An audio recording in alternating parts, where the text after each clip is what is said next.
Selamat malam semuanya. Saya dengan Rani, seorang meta coach, dan saya senang sekali malam ini kita bisa berkumpul bersama untuk sama-sama belajar, memperkaya ilmu, mempertambah wawasan. Nah, hari ini sudah hadir narasumber kita, Pak Ferdian, seorang pengusaha IT.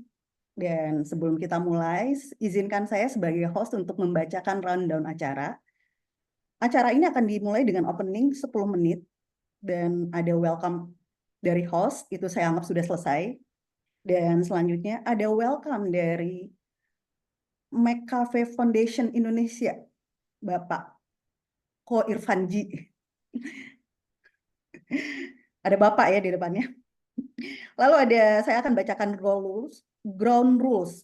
Lalu dilanjutkan dengan perkenalan moderator dan pembicara oleh host. Dan selanjutnya kita ada sesi pemaparan selama 60 menit, dan dalam sesi itu kita akan membuka untuk sesi tanya jawab, karena ini kita akan melakukan secara terbuka aja untuk bisa kita sama-sama bertanya banyak nih, mumpung lagi ada narasumbernya. Dan nanti sebelum kita tutup akan ada closing 5 menit, foto bersama, dan ucapan terima kasih, dan dilanjutkan dengan informasi-informasi tambahan dari tim PNSI. Begitu, acara ini akan berlangsung lebih kurang 1,5 jam.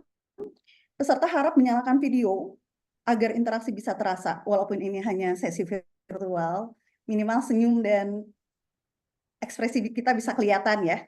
Dan peserta harap menonaktifkan mode suara selama pemaparan, sehingga narasumber bisa memaparkan dan terdengar dengan baik oleh semua peserta. Jika ada pertanyaan, boleh ditanyakan langsung atau diketik. Dan akan ada foto bersama di akhir sesi. Acara ini direkam dan akan diupload melalui YouTube resmi Neurosemantik Indonesia. Dan apabila ada sinyalnya terputus, itu karena sinyal, bukan karena saya.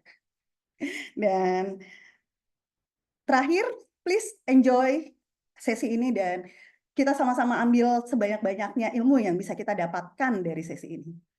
Nah, tidak berlama-lama, kita buka acara ini dengan welcoming dari tim PNSI, kali ini diwakilkan dari Meta Coach Foundation Indonesia. Ko Irfan, kita persilahkan.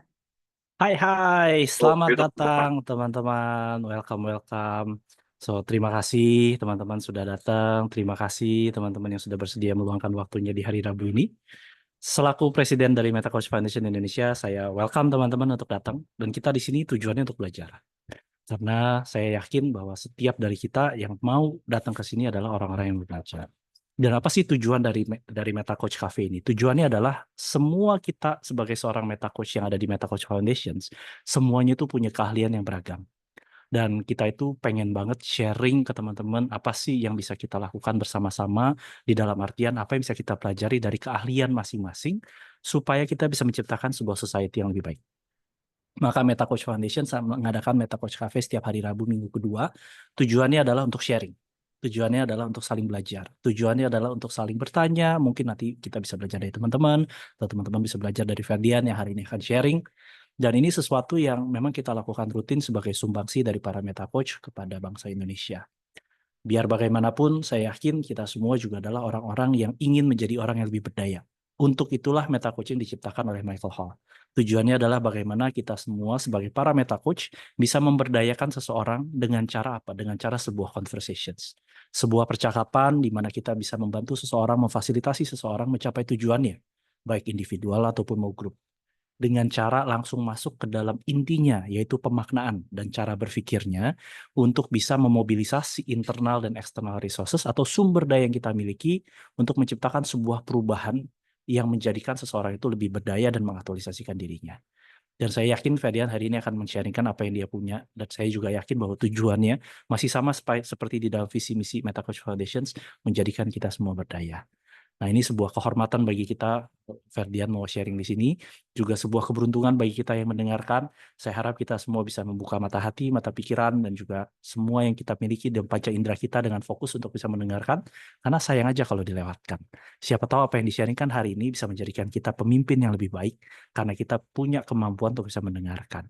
So, terima kasih teman-teman yang sudah hadir, terima kasih bagi mereka yang sudah menyediakan waktunya, terima kasih kepada Ferdian yang bersedia untuk men-sharingkan, terima kasih Mbak Rani yang sudah mau bersiap menjadi moderator. Mari kita nikmati waktunya, dan saya kembalikan kepada Mbak Rani untuk kita melanjutkan acara ini. Terima kasih, Ko Irfan. Dan tidak berlama-lama, kita akan langsung masuk ke inti dari acara ini adalah pemaparan dari Pak Ferdian. Nah, sebelum kita mulai, mungkin kita butuh kenal dulu nih sama Pak Ferdian ya.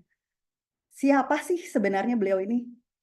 Boleh Pak di-sharing CV-nya Langsung sharing CV nih. supaya kenal. Kan kalau nggak kenal nanti nggak sayang. Oke. Sebenarnya di dalam slide yang saya bikin ada sedikit apa namanya siapa saya begitu. Mau langsung?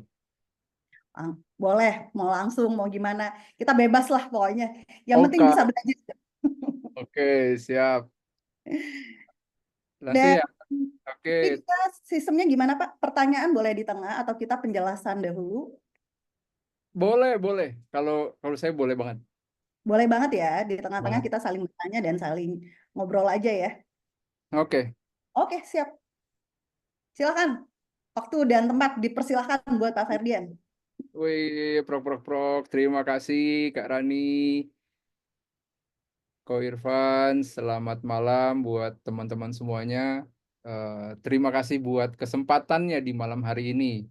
Adalah istimewa buat saya bisa sharing di sesi Meta Cafe ya. Meta Cafe, bagian dari sesuatu yang saya antusias begitu, karena sebagai pembelajar ceritanya begitu. Kalau tadi tentang saya dari sejak lulus itu ada aktivitas ngajarnya juga di IT, di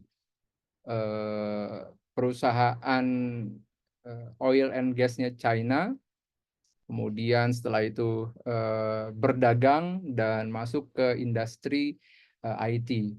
Dan ada pengalaman 14 tahun di IT business, digital transformation, dan saat ini sebagai pemilik dari company yang namanya Mosho Labs. Mosho Labs lebih lanjut bisa diklik motiolabs.com, dan saya juga punya aktivitas sosial, itu ada di Entrepreneur Association Tangan di Atas, TDA lebih dikenalnya, sebagai asosiasi pengusaha yang sudah hampir 2 dekade yang ada di Indonesia. Ada sekitar 115 kabupaten kota yang ada TDA-nya, termasuk Bandung, Jakarta. Jakarta ada 4, meski wilayahnya ada 5, tapi 4 yang aktif begitu. Dan juga ada pekan depan karena mau ke Sulawesi, itu ada di Palopo, ada di Palu, ada TDA-nya di sana. Aktivitinya adalah bagaimana sharing dari kawan-kawan pengusaha kepada pengusaha yang ada di sana agar bisa punya nilai manfaat atau kontribusi positif bagi Indonesia. Kemudian saya seorang neurosemantics enthusiast, jadi belajar neurosemanticsnya sebenarnya belum lama, dari 2017 ikutan LIO pertama kali, Leadership Inside Out. Kalau NLP-nya itu sendiri udah belajar dari tahun 2011 karena memang senang self development. Dan saya sebagai students di Meta Coaching pernah ikut tahun 2023 ya, 2022 2003 di Bali. 2022 di Bali. 2023, kita bareng. 3 ya? 2023. Oh iya, bulan Maret ya. Iya, Di iya. Bali hampir 2 minggu begitu, 10 hari. Iya. Apa namanya, belajar tentang metode coaching sama Michael Hall-nya langsung. Di sesi kali ini, karena memang background-nya saya di IT yang tadi tentang Mosho Labs, company yang dari 2017 akhir atau 2018, yang ceritanya ini adalah company yang bikin software begitu, dan activity bisnisnya itu dengan model B2B. Jadi kalau kita ada di model B2B itu biasanya kan ada B2C, ada B2B, atau bahkan sekarang perkembangannya ada B2B2C begitu, business to customer. Jadi lebih kita men-serve company yang dia melayani retail customer, kira-kira seperti itu. Activity-nya banyak dari project ke project begitu, dari satu company ke company yang lain, dan ini menjadikan tema malam ini berbagi pengalaman dalam konteks, salah satu konteks yang ada di dalam kepentingan bisnis begitu ya. Jadi maksudnya kepentingan bisnis. Jadi saya apa namanya? Karena activity-nya di bisnis, kemudian saya waktu ditanya oleh Kak Rani mau tema tentang apa begitu. Temanya yang saya pikir relevan karena aktivitas saya sering banget mendengarkan klien yang punya masalah. Jadi klien punya masalah di company-nya, kemudian dugaan solusinya adalah IT, biasanya kita dengerin. Dari kafe ke kafe, atau dari kantor ke kantor, kemudian atau dari waktu pandemi, dari online ke online yang lain, dia ngasih tahu bagaimana kita waktu itu mendevelop learning management system yang diawali awalnya bukan LMS-nya, tapi activity apa namanya bikin big blueprint-nya terlebih dahulu baru masuk ke LMS, Learning Management System. Dan ini activity-nya company yang saya punya 2018 sampai 2023, serving private company atau government, termasuk juga apa namanya swasta begitu. Dan di sesi malam hari ini ceritanya adalah tentang bagaimana salah satu skill yang perlu dimiliki, yang saya pikir perlu dimiliki dalam dalam kepemimpinan, dan konteksnya adalah kepemimpinan di dalam bisnis, sehingga karena tugas saya menyadari tugas kepemimpinan adalah mengambil keputusan, maka menjadi penting ketika mengetahui informasi lebih utuh. Dan cara mendapatkan informasi lebih utuh menurut saya adalah dengan mendengarkan. Ada satu apa namanya felt case begitu ya, satu kasus yang menurut saya ini ada lesson, kita bilang gagal, dan itu ada kerugiannya, karena kerugiannya kira-kira hampir 1 palisade begitu ya, Hyundai Palisade seharga itu kerugiannya.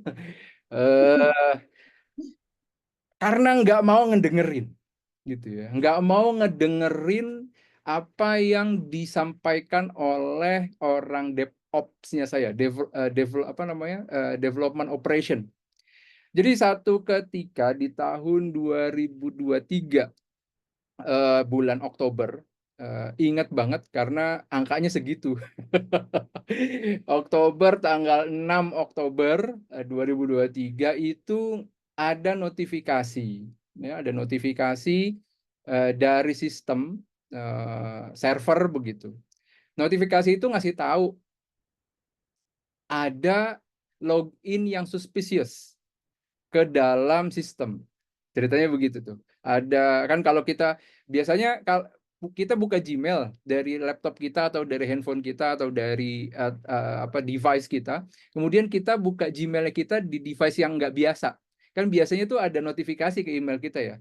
Oh, ada login dari perangkat ini di tempat yang lain begitu. Apakah ini Anda? Itu ada notifikasi seperti itu. Nah, ini ceritanya di sistem nih, sistemnya besar, concurrent usernya atau user yang pakainya itu lebih dari 10.000. Itu ada notifikasi ke server, kemudian dari server itu masuk ke emailnya tim saya. Ada suspicious activity di server itu. Nah, itu dikasih tahu oleh ke tim saya, ya, dikasih tahu notifikasi itu ke tim saya, tapi tidak saya indahkan. Jadi cuman sekedar, oh iya, paling ada tim saya lagi login di mana begitu. Sekedar gitu aja, karena kita nggak menduga apa-apa begitu. 1 minggu kemudian, ya, 1 minggu kemudian dari tanggal 6 Oktober itu ada email lanjutan, ada informasi lanjutan dari tim saya. Pak, ini kayaknya ada sesuatu yang agak membahayakan. Apa tuh gitu? Karena saya orang komersial, bukan di teknisnya.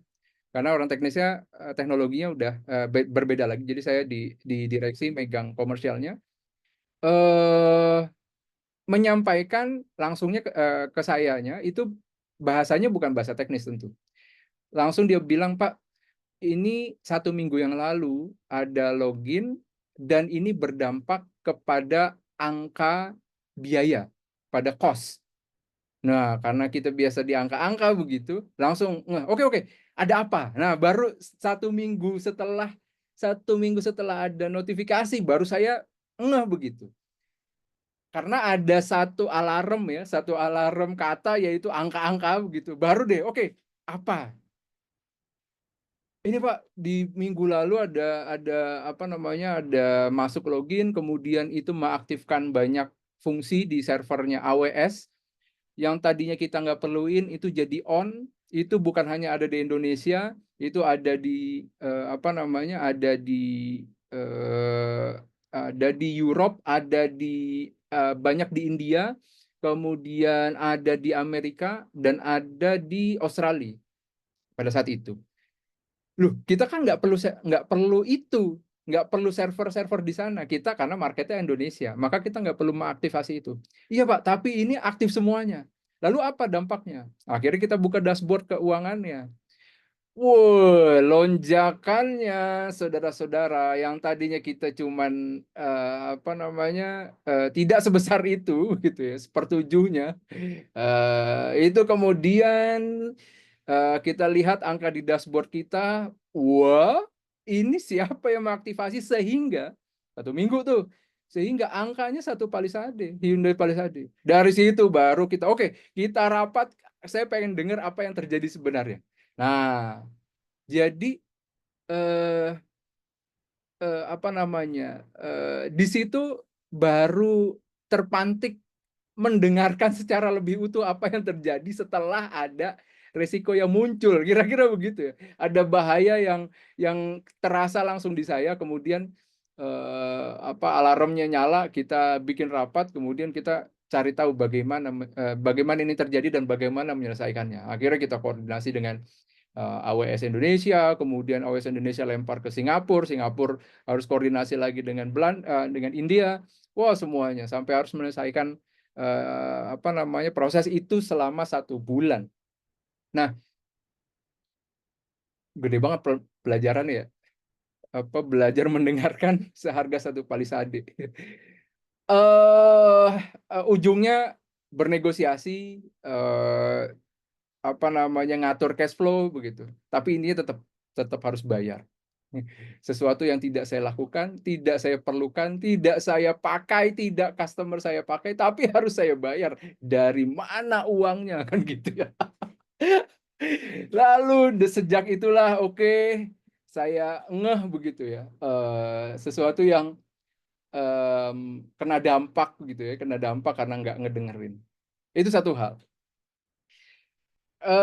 Tentang kerugian. Tapi ada hal yang menarik menurut saya, karena sebagai seorang komersial, seorang sales di B2B, adalah bagaimana ketika kita datang ke klien itu mendengarkan apa yang sebenarnya yang benar-benar dia butuhkan. Kalau di dalam neurosemantik, apakah ini yang betul-betul penting begitu? Sepenting apa ini buat kita? Apa pentingnya ini buat kita? Sampai apakah betul betul-betul ini yang diinginkan gitu? Kira-kira begitu. Sampai saya ambil salah satu case project, ada satu klien yang dia bercerita, ceritanya itu pada saat saya sedang nyetir mobil dalam perjalanan. Saya pakai handsfree, kemudian dia bercerita, Mas Ferdian, saya ini punya event, satu pekerjaan project. Saya pengen project event begitu untuk customer, kliennya dia. Saya ingin proses administrasi dari mulai daftar sampai dengan dia dapat sertifikatnya itu automate by system, katanya begitu. Oke, lalu bagaimana? Ceritanya sambil itu tuh, sambil perjalanan saya waktu itu ke Jogja. Saya pengen prosesnya itu nggak ribet. Orang registrasi, kemudian nanti daftar eventnya, nanti pada saat pelaksanaan eventnya, dan sampai akhirnya selesai event dan dapat sertifikat. Dan sertifikatnya itu bisa dicek validasinya selama 5 tahun. Oke, siap, saya dengerin. Oke, kalau begitu mau apa? Ya saya mau dibuatin aplikasi dong. Oke, jadi kalau begitu saya minta waktu untuk saya bikinkan bikinkan perhitungannya dan saya tawarkan. Dalam perjalanan itu saya sama tim, kemudian saya tanya tim teknologinya bikin ini berapa lama, kemudian sampai akhirnya ketemu angkanya. Dan sebelum sampai Jogja saya call lagi. Saya bilang, oke, saya udah ketemu angkanya sekian. Ya, saya sampaikan langsung. Ketika sekian, besar banget mas, saya nggak ada duit segitu. Oh oke, jadi gimana nih? Tapi ibu perlu aplikasinya? Perlu, oke. Perlu ya. Saya ingat nih, ketika komersial itu ada satu framework yang biasa kita pakai, namanya Anum. Singkatan itu, kita nyebutnya Anum. Nah, kita masuk ke Anum nih. Anum itu biasa kita pakai tim komersial saya juga biasa pakaikan ini, minta ini dipakai. Anum itu kaitannya dengan authority, A-nya authority. Itu authority adalah tentang apakah yang kita obrolin, yang kita berkomunikasi itu orang tersebut itu punya otoritas apa dalam kepentingannya kita project begitu. Apakah dia seorang pemutus dari ya dan tidaknya pekerjaan ini? Apakah dia seorang influencer? Ya, jadi mempengaruhi si pemutus itu, decision maker itu dipengaruhi, Pak. Pakai yang ini aja karena begini dan begitu. Kan ada influencernya tuh biasanya tuh bosnya kan kadang nggak tahu teknisnya, nggak tahu ya taunya pokoknya manfaatnya buat company-nya dia. Tapi ada influencernya. Apakah dia orang keuangan yang ngitung uang keluar segini dampaknya seperti apa? Nah, kita perlu tahu kita ngobrol dengan siapa. Authority. And need. Nah, need ini atau kebutuhan begitu ya. Apakah memang yang bersangkutan atau calon klien itu benar-benar butuh atau enggak? Dia punya masalah, apakah solusi yang kita tawarkan itu yang dia butuhkan atau enggak? Atau sebaliknya, produk yang kita tawarkan itu fit nggak dengan kebutuhan dia saat itu. Jadi bisa product driven, bisa market driven atau client driven begitu ya. Kalau kita punya produk, kemudian kita sampaikan apakah betul need-nya. Betul nggak produknya kita itu sesuai dengan segmennya. Itu N. Kemudian ada U, tuh, urgensi. Urgensi ini kaitannya dalam konteks waktu. Benar nggak dia perlu? Tapi perlunya kapan? Dia betul perlu. Tapi perlunya masih 5 tahun lagi karena itu rencana jangka menengahnya dia. Oh oke, berarti kan klien ini kalau kita pakai kategori cool, warm, dan hot client begitu ya. Ini berarti masih cool client nih. Kenapa? Karena 5 tahun lagi baru dia perlu. Jangan-jangan dia settingin sekarang 5 tahun lagi dia udah nggak, company udah berubah agile begitu, ternyata nggak dibutuhin, itu kan juga bisa. Maka itu kita kategorikan cool. Tapi kalau urgentnya itu adalah soon, Pak saya mau pakai 1 bulan lagi event saya. Berarti kan udah perlu segera tuh kita lakukan due diligence, bikin mock up penawaran sampai akhirnya dealing. Nah itu udah hot client kan begitu ya. Dan itu biasa dilakukan oleh tim kita. Kemudian karena kita dalam konteks bisnis, nah ini yang menjadi penting nih, M, money. Jadi authority, needs, urgency, dan money. Jangan lupa punya masalah tapi nggak punya uang, nanti kita kena masalahnya doang, nggak dapat duitnya. Kira-kira begitu ya. Karena konteksnya adalah bisnis. Makanya konteks Anum ini menjadi sesuatu yang biasa kita jadi frameworknya kita as a commercial di dalam menawarkan. Nah, balik ke klien yang tadi tuh. Saya perlu Mas buat event 2 bulan lagi waktu itu. 2 bulan lagi, oke. Tapi duitnya nggak ada sebesar itu. Nah, saya mendengar kata sebesar itu. Oke, saya perlu, tapi saya nggak ada duit sebesar itu. Oke, ini kan berarti tentang bagaimana mengatur cash flow-nya, kira-kira begitu. Kemudian saya balikin ke orang teknologi saya. Oke, bro, dengan kebutuhannya klien yang seperti ini, kira-kira mengerjakannya berapa lama, perlu berapa orang? Ini Pak, kita perlu 3 orang, kurang lebih untuk bisa deliverable pertama 2 minggu Pak. Enggak, 1 bulan. Saya bilang, nggak bisa. Angkanya kita nggak masuk 1 bulan, harus 2 minggu. Orang teknologi yang mikir lagi, gimana caranya 2 minggu ngerjainnya, kan begitu. Akhirnya saya bikin prioritas fiturnya dan pakai kata sakti lah. Pokoknya, pokoknya 2 minggu harus beres dengan fitur ini. Oh gitu, wah ya pokoknya beres. Akhirnya cerita dia tim teknologinya menyanggupi. Oke, ketika menyanggupi, barulah saya ngobrol ke kliennya. Bu, kemarin kan Ibu benar-benar perlu. Iya, saya benar perlu. Tapi kan ini tentang Ibu ada budget tapi nggak bisa sebesar itu. Oke, iya betul nggak besar itu. Tapi Ibu ada budget ya kan? Ada. Oke, saya bikinin bisnis modelnya. Jadi Ibu nggak perlu langsung membayar semuanya itu. Tapi kita bikin ini nih Bu, saya pengen tahu bisnisnya Ibu tuh kayak gimana. Oh, saya setiap tahun ngadain event, Mas bisa lihat portofolio saya, dia kasih tahu dia tuh. Nah, itu kan saya questioning, kemudian saya mendengar lagi nih apa yang menjadi kebutuhannya. Saya setiap tahun, saya udah 15 tahun di bisnis ini, setiap tahunnya ngadain kurang lebih sekitar 10.000 sampai 15.000 peserta, dibagi batch-nya dalam 1 tahun segitu. Oke, Bu, sip.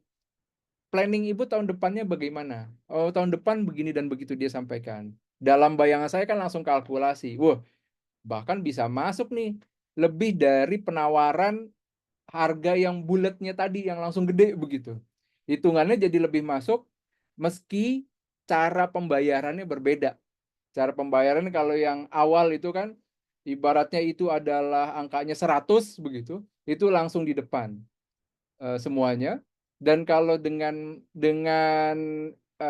paparannya si calon klien itu, hitungan saya, oke, Ibu perlu, Ibu ada duit, tapi ini tentang bagaimana ngatur cash flow-nya. Kalau begitu saya aturin, tapi Ibu kontrak ya 1 tahun ke depan sama saya terus. Oh iya, itu nggak apa-apa. Nanti bayarnya per batch ya. Oh iya, oke.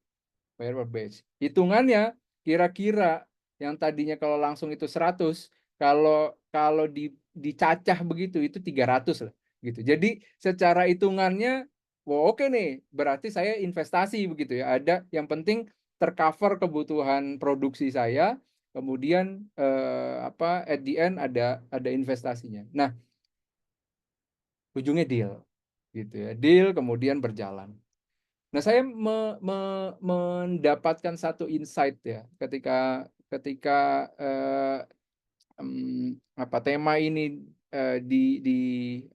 dimasukkan sebagai salah satu sharing adalah tentang bagaimana kita bisa mendengarkan secara utuh kebutuhan calon klien itu sehingga akhirnya ketemu titik temu dia tuh antara yang kita inginkan dengan yang klien inginkan.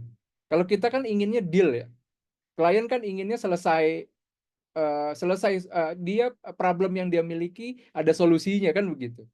Nah, win-win dong begitu. As a business kita win-win begitu. Kemudian cara win-winnya menurut saya menggali, bertanya, kemudian mendengarkan kembali apa yang sebenarnya dimiliki oleh kliennya. Dan yang kalau dari framework Anum tadi, itu masuk dia tuh, money-nya udah ada, dia urgent-nya iya, dan dia pengambil keputusan, dan dia perlu itu, ya masuk, maka itu dilanjutkan. Nah, kemampuan dan aktivitas mendengarkan ini menjadi rutinitas yang biasa kami lakukan, begitu, termasuk di tim, ketika ketemu dengan klien, apalagi ketika tim pre-sales begitu ya, di awal kita punya data, database begitu. Kalau biasa, mungkin rekan-rekan ada ada calling dari telemarketing kan, kartu kredit atau menawarkan apapun begitu. Kan itu ditanya-tanya begitu, apakah dia menawarkan services yang dia punya. Nah, tim saya juga di pre-sales juga melakukan hal itu. Kita dapat data dari LinkedIn, kemudian kita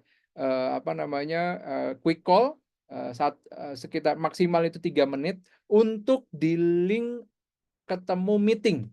Ketemunya secara funnelingnya dalam waktu dalam waktu 3 menit itu nggak mungkin di link project, yang diperlukan adalah di link meeting. Nanti ketika meeting barulah kemampuan mendengarkan lebih lanjut itu dipakai untuk menggali apakah yang bersangkutan atau calon klien itu memerlukan services yang kita punya. Nah, sebagai direksi begitu, sebagai pemimpin di company, maka saya merasa begitu bahwa kemampuan mendengarkan itu menjadi teramat penting.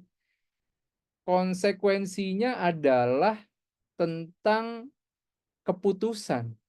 Karena pemimpin ini kan yang paling ditunggu-tunggu adalah keputusannya, menurut saya begitu ya. Sebagai seorang pemimpin, pemimpin itu yang paling ditunggu-tunggu menurut saya adalah bagaimana dia mengambil keputusan untuk satu tujuan tertentu. Nah, maka sebelum mengambil keputusan, rasanya menjadi penting untuk bisa mendapatkan informasi secara utuh pada waktu itu, sehingga keputusan pada saat itu menjadi tepat. Apakah itu untuk tujuan bisnis, apakah untuk tujuan yang lainnya, itu menjadi hal yang masing-masing begitu. Maka buat saya kemampuan mendengarkan itu, saya pribadi ketika mengikuti menjadi students di acaranya di Meta Coaching itu, mendengarkan itu meski nilainya masih kurang begitu ya, kalau di feedback formnya nilainya baru 1 baru 1.0, tapi ini itu menjadi sesuatu yang jadi sesuatu yang kepake banget begitu di dalam bisnis. Itu dengan klien, dengan tim pun sama begitu. Karena kita di IT itu biasanya ada lekat banget yang namanya Scrum method ya. Metode Scrum begitu. Scrum itu metode di dalam pengembangan suatu sistem yang dipartisi rata-rata per 2 minggu. Jadi kita kalau misalkan ibaratnya kalau mau bikin aplikasi aplikasi absensi gitu, misalkan ya, absensi di kantor. Untuk bikin aplikasi absensi itu kita bikin planning-nya, rencananya, kemudian kita mengeksekusinya, kemudian kita mengevaluasinya itu dalam 2 minggu. Dan ketika di dalam 2 minggu itu, dari mulai planning, eksekusi sampai dengan evaluasinya, ada perubahan, itu kita masuk ke fase berikutnya, fase kedua. Nah, setiap kita planning dan setiap pagi itu ada yang namanya daily stand up. Ya, daily stand up bukan stand up komedi, tapi daily stand up ya, untuk ngasih tahu, untuk mendengarkan masing-masing kita itu apa yang mau dilakukan hari ini. Kenapa? Karena planning itu dilakukan di awal dan akan dimonitor atau dievaluasi di akhir. Nah, supaya bisa berkesinambungan, maka setiap hari kita perlu menyebutkan apa yang kita lakukan dan perlu mendengarkan apa yang kita sebutkan agar kita itu ke arah begitu, terarah hari ini mau ngapain, mau nyelesain apa. Juga mendengarkan tim yang lain, oh dia menyelesaikan yang itu dan yang ini. Maka nanti at the end of 2 minggunya itu akan nyambung begitu pekerjaannya.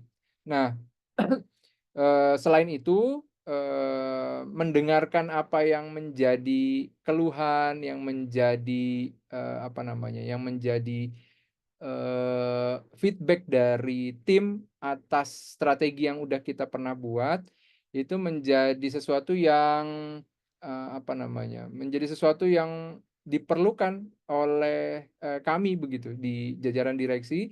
Ketika memang nanti mau membuat suatu planning, apalagi 2025 begitu kita mempersiapkan yang baru, untuk bisa memutuskan apa yang terbaik di 2025 dengan cara mendengarkan dari banyak hal, termasuk dari customer kita. Karena mengambil keputusan berdasarkan asumsi itu ini banget, apa namanya, riskan banget begitu. Kalau kita belum mendengarkan apa yang dibutuhkan oleh klien kita di tahun yang akan datang. Nah, mungkin itu pemantiknya. Jika kita bisa berdiskusi lebih lanjut tentang apa sih sebenarnya yang apa namanya, yang ingin diketahui atau yang tadi ada yang kepikiran dari yang saya sampaikan, mangga dipersilahkan. Wah, seru banget nih. Tadi saya mau ketawa yang paling sadar, tapi nggak tega. Parah. Itu memang suatu proses yang belajar, yang mendengar aja. Yang mendengarkan ketawa ya. Yang Kita cukup mendengarkan aja yang bagian yang itu. Nah, saya tuh pengen tahu tuh dari statement terakhirnya Mas Ferdian tadi, mendengarkan dengan asumsi itu berbahaya. Itu bagaimana? Mendengarkan dengan asumsi itu seperti apa ya? Oke. Jadi Ada pengalaman-kah gitu? iya, jadi gini, kadang kan kita kalau mendengarkan sesuatu kan kadang menduga ya sebenarnya apa yang jadi kalau ngedengerin misalkan, Mas Ferdi, saya pengen bikinin aplikasi absensi. Oke, kita kebayang ya ketika kita kayak begitu karena kita punya pengalaman kan, yang udah kebayang itu adalah absensi apa namanya, di ini ya, datang ke apa, kantor, kemudian dia absensi begitu di sana pakai alat begitu. Ada fingerprint kan begitu ya. Itu yang kebayang oleh kita. Ketika oke Bu, kita siapin. Kemudian kita validasi begitu ininya apa namanya, pakai mockup dan kita sampaikan, barulah yang bersangkutan bilang, "Mas, saya nggak perlu yang pakai fingerprint. Itu mah terlalu udah old story lah," kira-kira begitu. Saya perlu yang bisa mendetek kalau karyawan saya presensi gitu, itu harus ada di area kantor. Jadi perlu pakai geotagging, kira-kira begitu. Pakai apa namanya, wilayah begitu ya. Kalau ada di daerah situ maka dia dihitung absensinya, kalau enggak begitu.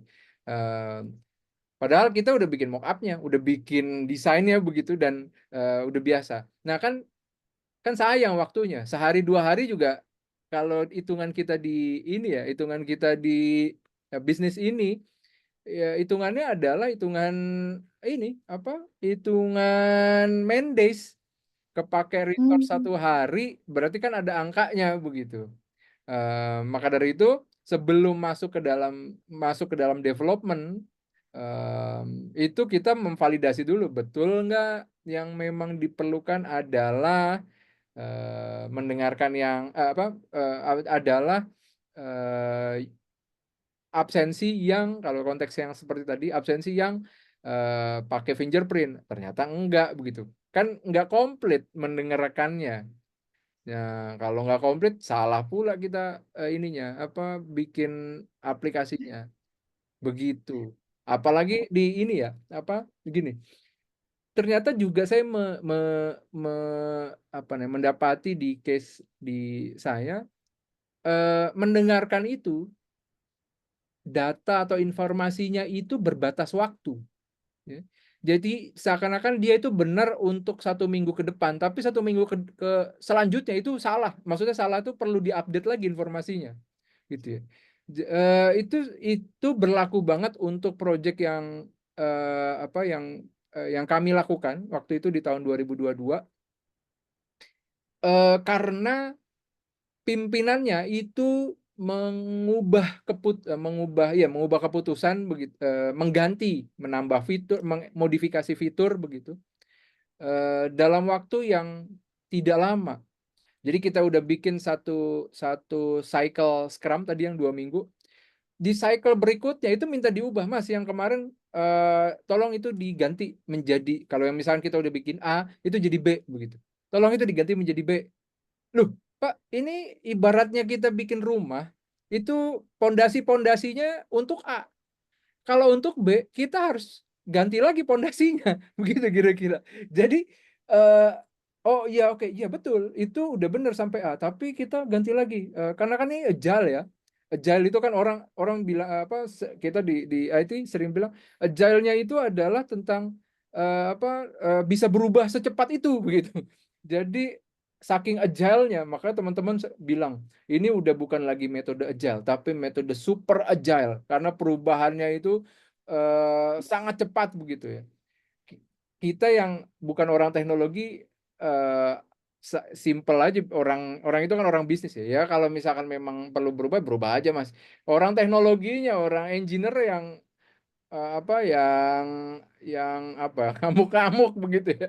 Lah kan gue bikin pondasinya buat bangunan A, ketika diminta untuk bangunan B, pondasinya udah beda lagi begitu. Ibaratnya kalau di kita bikin aplikasi yang mau dipakai 1.000 orang sama yang mau dipakai 5.000 orang itu udah beda tuh teknologi stacknya begitu istilahnya, stage-nya. Nah itu yang saya sampaikan tentang ternyata ketika kita mendengarkan suatu data dan informasi itu ada limitasinya, ada limitasi kebenarannya begitu ke dalam konteks waktu ya. Itu benar seminggu kemarin, tapi seminggu ke depan udah beda lagi, udah salah tuh yang itu, udah obsolete, udah nggak berlaku lagi. Kita yang ngedengerin yang baru. Nah, kalau kita memakai informasi dari hasil mendengarkan di minggu lalu untuk membangun aplikasi di sebulan ke depan, kan asumsi tuh yang muncul. Oh, si ibu itu mah pengennya emang kayak begitu. Ya udah kita bikinin. Ternyata salah. Dia sampaikan, enggak Mas, itu mah yang kemarin, yang sekarang udah beda lagi. Berarti kan informasi kemarin validnya cuman sampai kemarin doang, ke depan udah nggak valid lagi gitu. Nah, asumsi-asumsi atas sesuatu yang pernah kita dengerin, kemudian kita tidak memvalidasi informasinya begitu ya. Dalam konteks waktu itu bisa berubah atau bisa salah begitu. Maka mendengarkannya istilah Sundanya wayah nawe, ngedengerin lagi gitu. Coba ditranslate, Mas. Ya mau ya apa wayah nawe, ya mau gimana lagi, udah ngedengerin lagi aja gitu. Oke. Nah, ini kan berarti kalau Pak Mas Ferdian ini baru masuk ke SCMC di 2023 ya, Mas ya? Sedangkan bisnisnya sudah dimulai dari tahun 2018. 2018. Nah, apa yang membedakan Mas Ferdian sebelum dan sesudah ikut SCMC ini? Kan Widih. detail tuh listeningnya di SCMC. Apa Apa yang yang membedakan? Yang membedakan, oke. Eh, ini saya lagi buka gara-gara tadi kita ngobrol, kita buka inian ya, buka modul, modul Apa yang membedakan? Karena kan itu kan suatu momentum ya kita ketika kita sama-sama belajar di SMC itu Mhm. 9 Eh, hari. ini saya keinget ini. Jadi eh salah satu di dalam feedback form di dalam SMC itu tuh ada apa namanya ya, memvalidasi apa yang kita dengar, kemudian kita ulangin lagi kata-katanya dia benar nggak seperti ini, kan begitu tuh yang dimaksud, apakah benar seperti ini. Itu kan itu ada, seingat saya itu bagian dari listening ya, penilaian listening begitu. Dan itu saya lakukan. Itu yang membedakan apa sebelum dan sesudah, dan itu kerasa sekali buat saya. Jadi karena itu penting sekali sebelum buat saya itu sangat penting sebelum kita masuk dalam development project-nya kita. Jadi misalkan calon klien itu menyampaikan kebutuhannya. Ketika sudah menyampaikan kebutuhannya, saya mengulangi apa yang menjadi kebutuhannya, kemudian memberikan feedback begitu. Apakah benar yang dimaksud adalah aplikasi absensi yang pakai fingerprint, atau bukan pakai fingerprint, atau pakai yang geotagging yang tadi tuh.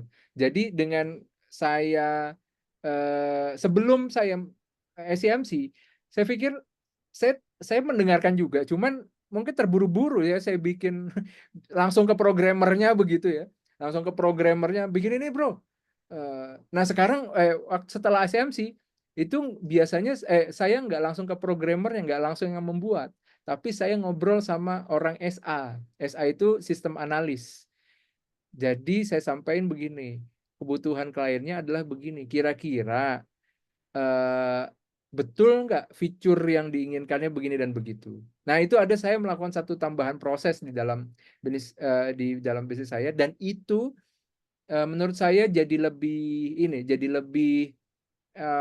efisien ya, secara waktu, efisien secara biaya, karena nggak langsung masuk ke resource gitu ya, nggak masuk langsung ke yang membuatnya begitu. Jadi ngobrol dulu, memfeedbackkan. Nah kira-kira begitu Teh Rani. Oke. Ini silahkan ya buat teman-teman yang lain untuk mau bertanya, bisa buka open mic, bisa juga menulis di chat. Karena Mas Ferdian ini jarang-jarang loh saya dengar ada orang IT yang mau masuk ke kelas coaching. Karena itu kan nyebrangnya jauh ya, Nyebrangnya jauh ya. menyeberangi pulau. Atau apa? Kira-kira 4 kali. Oh siap Pak Bas. Oh, siapa Mas? Oke oke. Kalau nggak ada yang tanya, saya tanya deh. Boleh Kang Ferdi? Siap Oma. Pastikan tidak dipegang badge form kan Bu ya? Benchmark mana ya, Bu ya? Mengulangi apa yang didengar, tepatnya itu adalah acknowledgement. Acknowledgement. Siap Oma. Acknowledgement. Iya iya iya. Oke, Kang Ferdi, Siap. kalau dengar bagaimana mendengarkan itu dipakai dalam ketika apa ya, dia berbincang-bincang dengan klien tadi waktu ditelepon sepanjang jalan ke Jogja, juga bagaimana ketika mengambil keputusan untuk pengumpulan data, dan kemudian saya mendengar juga dalam Scrum. Nah, saya penasaran, ingin tahu, karena saya awam juga ya, termasuk Scrum, namun saya tahu Scrum ini kan cocok banget nih untuk yang project-project seperti Agile begini. Bagaimana hubungannya antara mendengarkan di Scrum ini, yang dimaksud Scrum Master itu kan ya? Iya iya. Ya, ajarin saya dong gimana hubungannya antara mendengarkan di Scrum itu. Selain mereka ada apa pagi hari, kemudian mereka mendengarkan satu sama lain ya. Oke Oma. Ya. Oke. Jadi saya bukan Scrum Master. Jadi secara standarisasi itu ada yang memimpin daily stand up, kemudian planning, kemudian sampai dengan retrospeksi begitu di akhir begitu.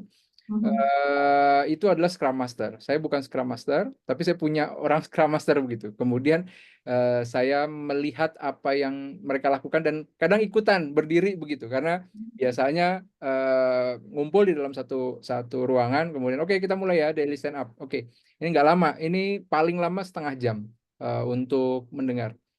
Nah, bagaimana hubungannya antara mendengar dengan Scrum, metode yang dipakai dalam pengembangan software ini? Selain kemampuan untuk menganalisis permasalahan yang dimiliki, kemudian dia bisa menyampaikan secara clear, maka teman-teman yang lain atau pemimpin Scrum yang memimpin stand up itu juga mampu perlu mendengar apa yang menjadi permasalahan, sehingga itu dicatat oleh PM-nya, oleh project manajernya, dan itu menjadi kumpulan permasalahan yang bisa jadi dicarikan solusinya atau dikomunikasikan ke klien. Jadi dengan kemampuan mendengar itu bisa kemudian ditulis problem yang muncul, dan jika itu diperlukan komunikasi kepada stakeholder, maka itu akan dikomunikasikan untuk cari solusinya begitu. Apakah itu nanti solusinya mau di-interrupt di tengah jalan atau di next phase, di fase berikutnya. Nah, itu tergantung, kalau ini tergantung kliennya, Oma. Karena kalau dia interrupt di tengah jalan, itu bisa jadi apa yang sudah diplanningkan itu failed semuanya. Karena kalau seharusnya secara prosedur begitu ya, atau bagaimana metode yang standarnya, itu nggak bisa diinterrupt di tengah jalan. Dia kalau ada perbaikan itu ya next phase. Maka kemampuan atau mendengarkan ini menjadi sesuatu yang urgent begitu, atau menjadi sesuatu yang penting sekali buat si Scrum Master dan PM-nya untuk berkomunikasi dengan stakeholder. Oke, saya dapat. Artinya waktu daily stand up tadi, kemampuan mendengarkan ini bukan hanya just listen, tapi mampu memilah yang mana data, yang mana informasi. Karena yang mendengarkan itu kan bisa jadi data, bisa jadi persepsi yang ngomong tuh. Iya, betul. Sehingga nanti bisa memprioritaskan. Ini karena yang Scrum Master itu memimpin, kemudian PM-nya itu mengetahui apa yang diinginkan oleh stakeholder-nya, kliennya, maka dia kemudian bisa, ini priority dan itu less priority. Iya, I see. Oke, di situ letak kekuatannya listening di dalam Scrum, yaitu mampu memilah tadi ketika daily stand up tadi itu ya, memilah yang kan biasanya nih ketika orang cerita kan suka banyak persepsinya muncul, lebih banyak persepsi daripada data kan. Dalam hal ini adalah ketika mendengarkan kita mulai memilah nih, ini data ini persepsi nih. Nah, sehingga data yang didapat tuh benar-benar data, bukan persepsi. Iya, memang perlu menyampaikan agak straightforward ya dia. Kalau misalkan si engineer, saya ada masalah ini nih, ini ada di table ini, ada kayak begitu-gitu dia agak, jadi kayak nggak ada basa-basinya sebenarnya. Iya. Kalau yang suka basa-basi kalang kabut ya. Oke. Iya. Aduh, saya lagi nggak mood nih kemarin. Waduh. Well, ini sudah berjalan baik dan lancar gitu ya. Baik siapa, lancarnya seberapa lancar. Nah, itu kan nggak bisa terukur kan. Ya, sementara Scrum itu kan perlu data yang benar-benar valid. Well, thank you. Siap, Jadi, terima kasih, Oma. senang mendengarkan bagaimana mendengarkan itu dipakai langsung di lapangan. Siap. Ternyata bisa dipakai di mana-mana ya, Oma ya. Iya. Dan hanya di bidang sosial. Iya, ini Bidang IT pun bisa pakai. salah satunya di perusahaan kan penting banget ya supaya kita nggak misleading ya dalam hal ini. Siap. Ya, yuk Terima gantian. kasih. Siapa yang mau tanya? Monggo, aku Silahkan jika ada yang mau bertanya. Pak Irfan, Pak Bas, Pak Bas dari tadi di chat aja. Apa ini message-nya? Kira-kira ada 4 kali Om. Hmm. Kang, Hubungannya aku Om nanya sama deh, ponakan. Kang Ferdi ini. Yap. Kan kalau nggak mendengarkan tadi katanya lose palisade. Jadi ini kan Palisade, ini bukan ini palisade, kayaknya palisade. langsung kebayang banget tuh. Wah, lose palisade ini. So, Kebayang kalau sakitnya. misalnya nih, misalnya waktu boleh diulang kembali dan dengan kesadaran yang sekarang itu kembali ke saat itu untuk bisa mendengarkan, tepatnya apa yang akan dirimu lakukan pada saat itu? Di tanggal 6 Oktober itu langsung bikin rapat. Apa yang terjadi? Aduh. Dan Iya, apa sih yang membuat orang-orang pemimpin-pemimpin itu nggak mau mendengarkan tuh apa sih? eh saya ini ya, apa waktu karena cuman gini, Pak ada suspicious activity begitu ke server. Oh oke, ya udah beresin aja. Begitu kan? Itu begitu tuh. Nah, pas minggu kemudian, Pak, ini kayaknya tagihan kita itu naik nih, Pak. Kayaknya ada dampak dari yang minggu lalu. Waduh, ini ada apa? Wah, baru deh. Baru benerin kursi. Kemudian coba ini apa namanya? Kita meeting tampilin begitu dashboardnya. Nah, di situ saya pikir ya karena itu ya, karena ketidaktahuan waktu itu kemudian itu jadi sesuatu yang mahal sekali. Males. Sakitnya masih berasa ya. Dari Waduh. pakai. Jadi Dan, bukan dan apa yang terjadi di dalam pikiranmu pada saat itu sehingga nggak mendengarkan? Karena kemungkinan banyak tuh pemimpin yang begitu kan, begitu dikasih kabar, ya udahlah, nggak memilih untuk mendengarkan. Apa yang di, terjadi di pikiranmu tuh pada saat itu? di tanggal 6 Oktober itu. Mhm. Iya, karena nggak nyentuh ini saya, nggak nyentuh apa namanya, kayak apa keyword saya kan di angka begitu, dashboard angka begitu. Kalau sekedar suspicious, oke ya udah selesain aja kan begitu ininya, yang di bayangan saya. Jadi saya bayangkan seandainya itu apa seandainya bisa diulang kemudian saya bisa bertanya lebih lanjut. Terus dampaknya apa begitu? Kira-kira dampaknya apa lagi? Kalau misalkan cuman ada notif seperti itu. Oh, mungkin dampaknya begini dan begitu. Cuman yang bersangkutan juga nggak ngasih tahu informasi itu begitu. Mungkin karena juga apa namanya nggak tahu ya akan berdampak sebegitunya. Maka di tanggal itu ya sekedar suspicious activity aja yang disampaikan. Habis itu yang paling ini adalah setelah kita at the end of Oktober saya tanya, ini saya mau marah ya, tapi saya mau marah ke siapa ya? Jadi itu itu saya ketika rapat itu saya bilang begitu. Karena ternyata ada roles gitu ya, ada roles di dalam di dalam ngecek dalam menjaga server, yaitu penjagaan server ketika ada sesuatu yang seperti itu tanggung jawabnya siapa itu belum appointed begitu, belum di yang ini ya yang jaga server belum ada. Dia cuman maintenance. Memang secara roles-nya dia untuk server yang ini seminggu sekali ya laporan begitu. Cuman begitu aja. Jadi untuk appointed jika ada sesuatu kayak begitu risk manajemennya nggak ada. Lah ketika udah kayak begitu kemudian kejadian, saya bilang karyawan juga pada ini, iya ya, ini harusnya marah nih Pak, tapi marah ke siapa kita nggak tahu. Mau yang ke karyawan nggak ada yang dikasih role-nya begitu. Sudah mau gimana lagi, akhirnya kita bernegosiasi dengan pihak terkait.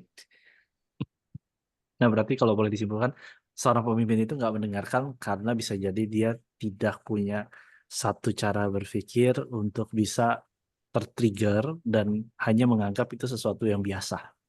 Iya, Begitu kah? karena belum, karena saya belum punya keyword yang alert saya perlu do something begitu. Selain ya sudah selesaiin aja begitu. Berarti salah satu dampak lagi bisa mendengarkan sekarang punya proses yang lebih baik tuh. Tapi itu perlu ini ya, perlu tempat apa kapan kita pakai, kapan nggak perlu kita pakai. Karena kalau misalkan selalu kita pakai begitu apa namanya jadi ini juga kadang hal yang nggak perlu kita dengerin, nggak perlu kita lanjutin begitu kan, kayak jadi ribet juga kita. Nah, gimana caranya sebagai pemimpin punya kemampuan untuk memilah mana yang butuh saya dengar, mana yang enggak? Pengalaman kali ya, pengalaman kemudian pengalamannya kan kalau kayak begini, pengalamannya adalah kalau udah bicara server begitu harus ada orang yang harus mitigasi pengalamannya yang kemarin. Atau membaca pengalaman orang lain, ngobrol kayak begitu. Itu juga menurut saya itu cara mengexpand ini ya, mengexpand library yang kita miliki supaya bisa ini yang penting dan itu yang tidak penting begitu. Oke, berarti supaya ada nambah referensi background knowledge-nya mungkin ya. Itu yang mempengaruhi.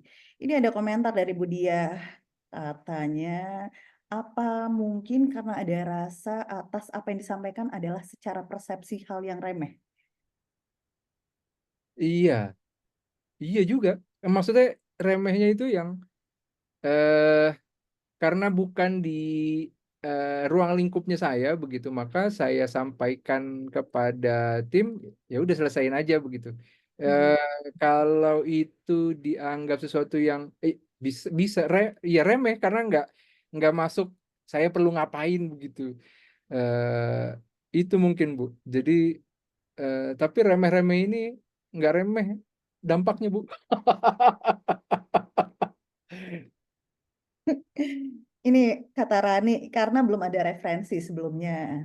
Iya, Benar ya? iya, Jadi iya. ternyata bukan hanya angka yang butuh pematik untuk bisa dapat perhatian, server juga. Server. Aduh. Jadi butuh referensi. Nah, dengan belajar begini kita jadi punya referensi juga nih tentang dunia IT. Persilakan. Referensinya adalah kalau nggak mendengarkan siap-siap hilang satu palisade. Dah. Udah palisadenya nggak punya, hilang lagi seharga itu.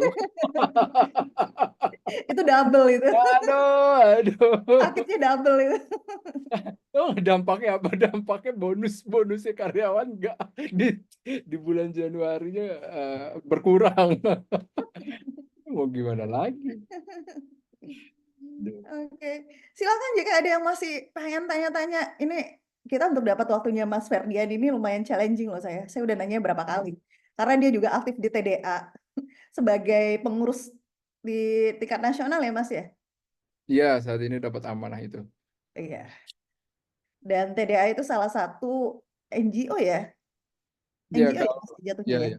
Betul kalau LSM yang terbesar di Indonesia juga ini. Termasuk yang aktif dianya, Mas Ferdian ini. Jadi punya link banyak di mana-mana. Seluruh Indonesia linknya. Itu gimana Mas? Kalau di dalam organisasi apakah mendengarkan ini juga menjadi kunci sehingga bisa menjalin hubungan dengan banyak pihak ya? Iya, itu betul. Dan orang merasa apalagi kalau yang stakeholdernya kita ya, salah satu stakeholdernya kan pemerintah begitu. Kemudian mereka punya punya target, kemudian kita mendengarkan. Yang menjadi trigger mendengarkan buat mereka adalah respon dari kita. Kita tuh ngapain setelah FGD dengan mereka, kita tuh apa yang kita lakukan gitu. Jadi misalnya nih pagi hari ini ada launching tentang sociopreneur, kewirausahaan sosial yang kaitannya dengan SDGs. Ada 17 indeks kategori ya di SDGs itu. Nah, launching, maka tadi pagi saya diundang, cuman saya disposisi ke tim yang Jakarta, ke tua yang di Jakarta. Tapi yang menjadi penting buat mereka sebelumnya, yaitu ketika FGD, bahwa ada kebutuhan di pembuatan pengakuan kewirausahaan sosial oleh pemerintah gitu.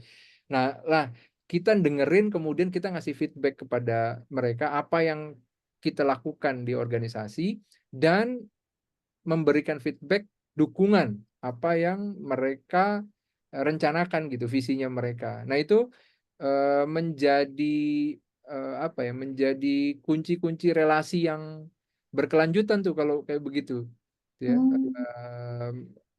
Itu iya berkelanjutan karena selanjutnya mereka merespon apa yang kita juga feedbackkan begitu ya.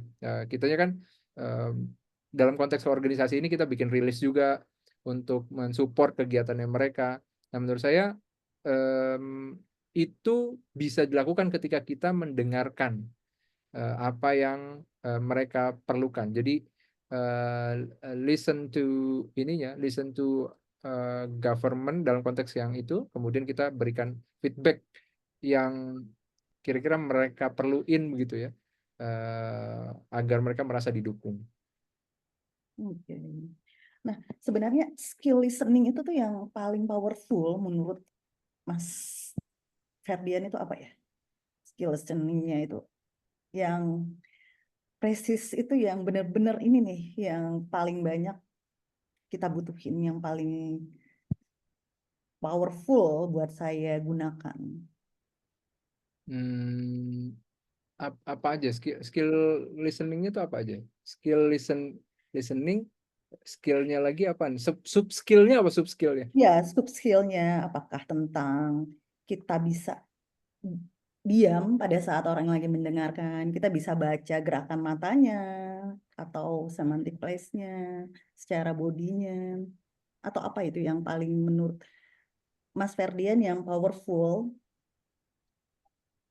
Kalau menurut saya adalah giving itunya ya, giving response-nya ya. Oke. Jadi apa namanya, apa yang disampaikan kemudian kita memberikan respon atas apa yang disampaikannya, itu menurut saya yang powerful di situ. Kalau tentang apa namanya, kita diam ketika ada yang bicara, kemudian nggak ticking yang kayak begini, pulpen begitu ya, nggak ticking begitu, itu apa sarananya aja begitu ya, supaya pesannya sampai secara utuh. Tapi kalau yang powerfulnya bisa jadi menurut saya adalah giving ini ya, response-nya. Nggak tahu benar atau ada yang perlu di add on kan. Coba Pak Irfan. Giving response. Berarti kan bagaimana mendengarkan orang itu tanpa kita perlu mikirin dia tuh sebenarnya dibaliknya apa, tanpa asumsi kali ya. Maka ketika tanpa asumsi kita bisa responnya dengan lebih baik. Kan? Iya. Kalau dengar dari Kang Ferdi tadi kan kayaknya asumsinya adalah nggak apa-apalah, ini cuma masalah server toh, belum ada angka-angka yang gimana. Karena ada asumsi ya, jadi Listening nggak tanpa mendengarkan. asumsi ini kayaknya. Iya. Mendengarkan tanpa asumsi. Iya benar. Apa namanya, ya kalaupun saya perlu angka, saya bisa, kalau boleh diulang, saya perlu bertanya ya begitu ya tadi ya. Kalau di 6 Oktober itu ada kaitannya nggak, nanti ada dampaknya nggak ke ini kan, ke biaya kita. Itu kalau saya perlu boleh diulang gitu ya. Ada ininya nggak, ada dampaknya nggak ke biaya kita. Itu bisa jadi respon yang lebih tepat begitu ya, dibandingkan sekedar udah selesaiin aja begitu. Karena kan parameternya saya di dashboard angkanya begitu. Nah, kalau ada sesuatu dan mau ada urusan dengan dashboard angka, maka tanya lagi gitu, ada nggak kaitannya dengan nambah budgetnya nih, ntar nambah cost nggak gitu. Berarti pada saat itu informasi itu seperti di filter ya, ada yang penting, ada yang enggak. Iya. Ada yang diasumsikan, ada yang enggak. Gitu ya. Diasumsikan ada yang enggak. Jadi ketika mendengar itu udah langsung diasumsikan itu nggak penting gitu. Itu yang ditulis Mbak Dia tuh di chat. Itu karena yang disampaikan dipersepsikan sesuatu yang remeh. Nggak ada apa-apanya. Aduh, remeh temeh. Saya mau Baru nanya tahu dok, satu. Silakan, sorry saya lagi nggak bisa buka kamera. Saya cuma Mangga. mau tanya tipsnya ya. Kadang katanya, sorry tadi ada sepotong saya nggak sempat ikutin, tapi saya berasumsi Coach Ferdi itu punya cukup banyak exposure dealing dengan orang government. Normally apa yang terjadi ya ketika in FGD dengan daerah atau lagi briefing bupati atau any government institution, ada satu norm kita tuh apalagi kalau mereka yang cukup punya higher position dan tend to be a dominant personality gitu.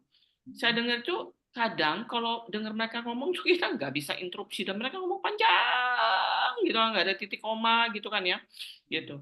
So how do you normally acknowledge ya? Dan apa tipsnya sih kalau di lama mereka yang nggak suka diinterupsi, tapi nggak diinterupsi kita juga nggak bisa checking for understanding. So punya pengalaman khusus nggak sih kalau di lama orang seperti itu? Wah, Person- pertanyaan bagus banget nih. Kalau mau Ini deal butuh dengan training gitu. Kalau mau deal dengan yang begitu personally, Mbak, Coach, Ambil aja Hani. jadi nggak di public pada saat yang bersangkutan punya posisi as a dominant people, kemudian lagi apa namanya, lagi bergairah begitu ya untuk menyampaikan ide-idenya, pencapaiannya dan rencananya. Di posisi itu sepengalaman saya, oh oke, ya keren Pak, oke siap. Nah, tapi kalau kita punya apa namanya, another opinion about idea itu sepengalaman saya tidak di ruang publik seperti itu. Jadi kita personally ngobrol apa namanya, dengan waktu yang lebih santai, dan di situ bisa lebih ini ya, bisa lebih masuk begitu kepada yang bersangkutan. Listeningnya berarti lebih pasif ya? Lebih pasif, lebih ya lebih apa istilahnya ya? Oh oke, sip, keren, begitu. No Coach. interruption, no acknowledgement, no clarity checking gitu ya? No. Kita melihat muka dia, nodded gitu ya, ngangguk-ngangguk, itu udah dipersip kita mendengar gitu. Oke, paling itu tadi acknowledge aja. Oh oke, berarti Bapak punya rencana begini dan begitu. Oke, apa kayak begitu paling Coach. Jadi nggak pakai contrary argument begitu. Itu satu, menurut saya nggak di situ. Kecuali kita dalam itu ruang yang lebih private, yang lebih kecil. lebih kecil lagi. Kalau di ruang publik nggak begitu. Itunya ya apa? Ya mungkin kulturnya ya. Jadi teman saya Tapi kalau dia yang lebih muda, kalau dengan pemimpin yang lebih muda, itu saya pernah yang di Jakarta, itu nggak ada masalah karena mereka bisa berargumentasi, gitu ya. Mereka bisa nggak apa-apa di challenge begitu, satu hal yang no problem begitu dengan di ruang publik begitu ya. Tapi kalau yang sudah more than 50 begitu, itu nggak oke untuk kultur yang seperti itu. Oke. Cuman mau bilang berarti teman saya benar ya, ketika saya bilang saya sharing belajar listening, dia cuma bilang lu coba pakai gini ngomong sama government. Saya cuma minta diusir dari pelanggan. Yang 40 oke lah, yang 40 kemudian dia punya background apa namanya, pernah kuliah di overseas misalkan, itu oke. Karena udah terbiasa berargumentasi begitu. Berarti skillnya melihat umur ya sama posisi. Setelah yang di listen juga itunya ternyata. Singgung kayaknya gue yang Oh, iya.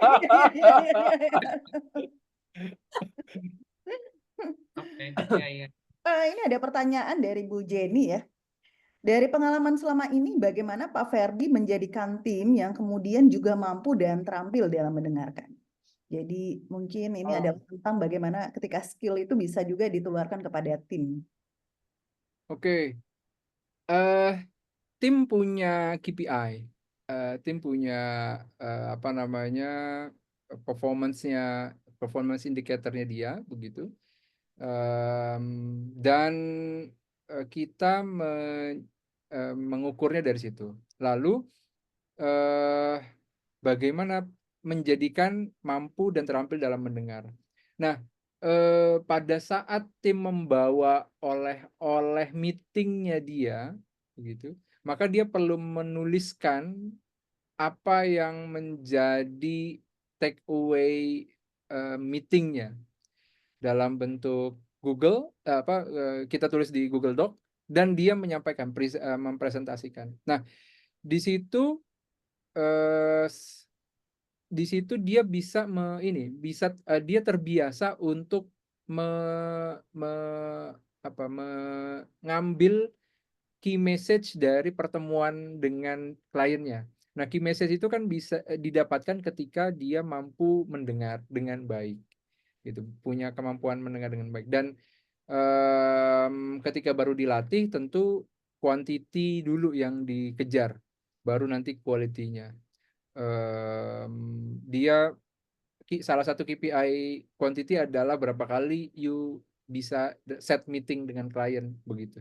Dan sebanyak itulah dia akan terlatih untuk bisa me-upgrade kemampuan mendengarnya. Baru setelah itu kalau udah punya kemampuan quantity yang sudah quantity-nya achieve, baru kita seleksi. Oh, Anda next phase nggak perlu sebanyak ini, tapi pastiin terfilter yang punya high quality leads, kira-kira begitu di ini ya, B2B. Yang tadi saya sempat mention ada cool client, ada warm client, dan ada hot client atau prospect ya. Cool prospect, warm prospect, dan hot prospect. Nah, kalau udah dia tuh terbiasa meeting banyak, selanjutnya quality-nya. Mungkin nggak sebanyak itu meetingnya, tapi mana yang bawain deh saya yang warm to hot prospect, kira-kira begitu. Begitu Kak Jenny. Sip. Ini ada komen juga nih dari Mbak Rani. Tadi kayaknya tentang angguk-angguk tadi. Kalau kata Coach Purnama, haha, haha. Ini gimana ya bahasa Sundanya? Saya enggak. Bahasanya Manggut-manggut burung hantu katanya. Oke, thank you kembali Mbak Jenny. Satu question lagi dari saya dong. Silakan, Mbak Jenny. Dari pengalaman Coach Ferdi handle anak muda sekarang, sebenarnya ada gap persepsi nggak sih? Maksudnya gini, kita ngajarin mereka listening, do they really listen? Atau terbalik gitu, mungkin kita yang sebenarnya nggak listening, that they are not listening gitu. Ya. Kalau Aku yang rasa klaim adalah mereka speak sometimes a different language dari kita kan ya. Sampai ada kayak lagi bebek sama ayam lagi ngomong gitu. Walaupun sama-sama unggas ya. That's why gue bikin daripada gue ngomong sama binatang lain, ular sama harimau kan lebih pusing. Wek-wek sama petok-petok. Oke.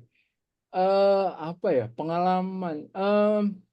Kalau saya melihatnya ini, kalau untuk cek balance apakah mereka listening ke saya atau sebaliknya begitu, itu saya merasanya lebih di ini endurance ya. Jadi endurance untuk bukan endurance, lebih ke kalau saya punya 100% message, maka untuk saya bisa berkomunikasi 100% itu tidak dalam satu waktu.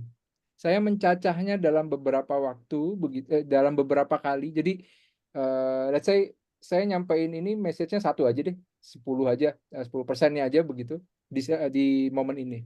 Habis itu baru cek balance lagi checking lagi begitu. Apakah mereka melakukan yang kemarin saya minta, dan ujungnya kan pasti ada CTA-nya, call to action-nya. Saya mau ngecek apakah memang message saya yang kemarin itu didengar atau enggak. Itu biasanya ada ukurannya begitu. Dan nggak langsung 100%-nya kalau menurut saya, karena sepengalaman saya kalau di 100% malah jadi nggak make it begitu, jadi bingung antara saya yang nyampeinin jelimet atau memang merekanya yang nggak bisa mendengar begitu dengan secara 100%. Tapi jadi efektif ketika itu dipartisi. Kalau saya pengen 100, oh kira-kira apa yang lebih kecil lagi message-nya? Oh ini deh, saya bikin 10 kali pesannya, tapi nggak dalam satu waktu. Mungkin itu, Coach. Jadi saya merasa tetap bisa berkomunikasi dan bisa ngikutin, dan gayanya itu nggak 100%, tapi lebih ke di partisi, di chunking ya. Dikit-dikit begitu menyampaikan pesannya. Oke. Ya. Noted. Thank you. Thank you. Thank you. My curiosity. Thank you, Rani. Sama-sama. Kesempatan terakhir untuk bertanya sebelum kita tutup. Silahkan. Silahkan bertanya sekarang atau disimpan selamanya.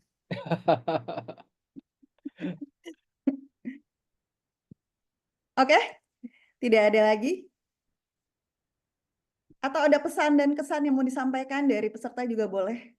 Dari Bu Mar ya mungkin sebagai sesepuh dari Neurosemantik Indonesia. Baru tadi dibilang jangan main umur, dia Oh iya, sesepuh lagi. Nggak listening dia, nggak listening. Karena itu cara saya respect terhadap Bu Mar yang sudah bawa Neurosemantik sekian lama, jagain Neurosemantik di Indonesia. Well, overall saya senang sih melihat bagaimana listening sesuatu yang sangat signifikan baik dalam dunia coaching maupun dunia komunikasi. Hari ini disiarkan berkaitan dengan kerja dengan dunia profesional. Kalau selama ini kan kita coaching orang ya, selalu live, dan kali ini saya melihat bagaimana dibawakan di tempat kerja, terutama di awal-awal tuh bagaimana dalam hal deal with client, lalu kemudian dalam hal mengambil keputusan. Itu kalau dieksplor tuh banyak tuh yang bisa kita belajar bareng ya.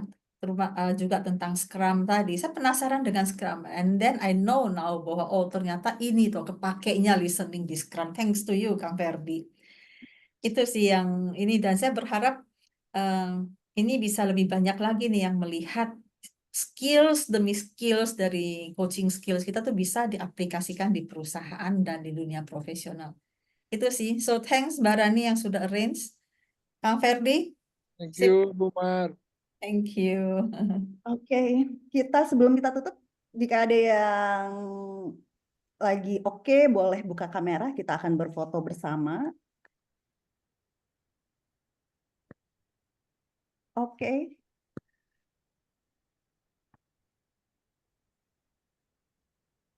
Sudah adakah?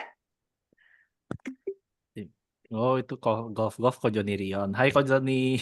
Wih, Pak Bas santuy.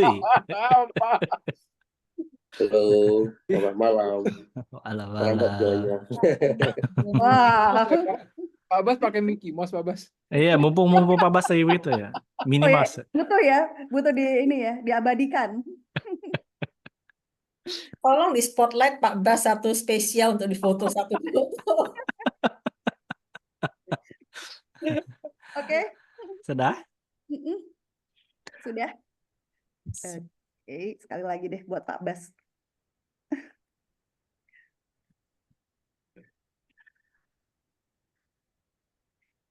Thank you Kang Ferdi. Thank you so much. Thank Kita you. belajar banyak malam ini. Selamat Thank malam you. semuanya. Semua yang sudah hadir. Jangan lupa tanggal 24. Apa kabar? Bulan ini, 24 November jam 4 sore itu ada Insight Talk dan saya sebagai narasumber, jadi jangan dilewatkan ya. Thank you Wow. semuanya. Selamat malam, selamat Thank you istirahat. semua. Terima Selamat kasih. istirahat. Bye. Selamat malam. Terima kasih.